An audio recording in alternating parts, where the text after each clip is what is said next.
Nigerian President Muhammadu Buhari has launched his re-election bid. Buhari was the sole candidate of his ruling party and hopes his anti-corruption agenda can win him a second term in office. He'll face former Vice President Atiku Abubakar, who is expected to unveil his policy plans this Monday.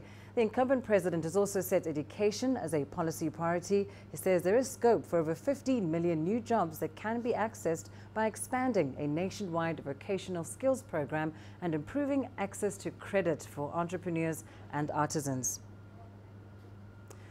Well, let's get to the very latest on this now. Kelechi Mekalam joins us from the Nigerian capital, Abuja.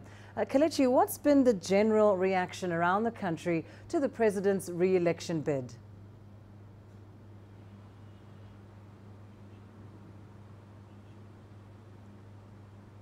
Well, there's been quite a lot of reactions from various quarters here over the president's re-election bid.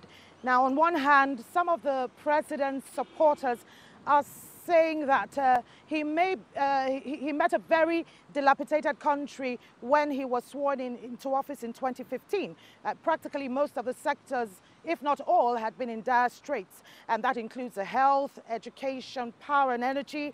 And the three main anchor points of his campaign at the time, that's promising to end insecurity, especially in the Northeast, dealing with corruption and reviving the economy. And their point is 4 years isn't enough to solve the myriad of problems facing the country, so he should be given another chance. However, on the other side is the argument that his administration hasn't done enough to deserve another chance. And many here say that President Buhari may not be as healthy enough to handle the strain of another 4 years, having been out of the country severally for undisclosed health issues. Also, there's a lot of anger and agitation from the ordinary Nigerian on the street. Complaints of poverty, no money to get by, dwindling economy, and still issues of insecurity persist, and so much more. So, aside perhaps the power of incumbency, which favors the president, there are uncertainties how much of the votes would go in his favor.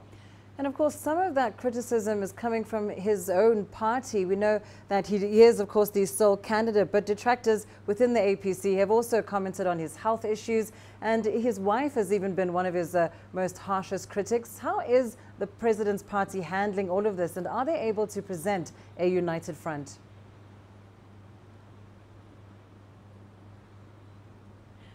Well, like I said earlier, on the issue of his health has been in contention.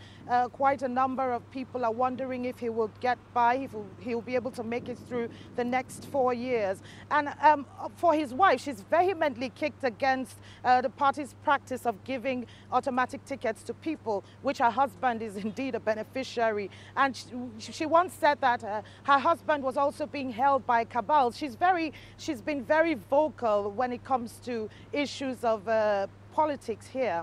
However, on the side of the party hasn't quite handled its issues well. Many are calling for the removal of the chairman. They blame him for not being diplomatic in handling the affairs of the party. But generally, the party is facing a lot of challenges. You recall that there's been an exodus of some of their main party members, including Senate President and the Speaker of the House of Reps and some of the key members of the party. So there's been quite a lot of issues in the party, and the party doesn't seem to be handling their issues quite well.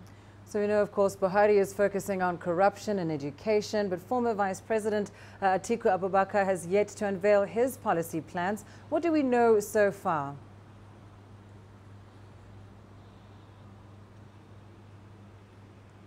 Well, yes, his policy launch will take place at about noon local time today, although the mainstream media is not allowed to cover it, but then it would be streamed online on Facebook at about that time. He would be unveiling most of his plan, or all of his plans, during the campaigns, and the launch would entail a live stream on Facebook and on Twitter. Well, then we hope that as that unveils, we'll be keeping you posted. Thank you so much. Kelechi Emekalam joining us there from Abuja, Nigeria.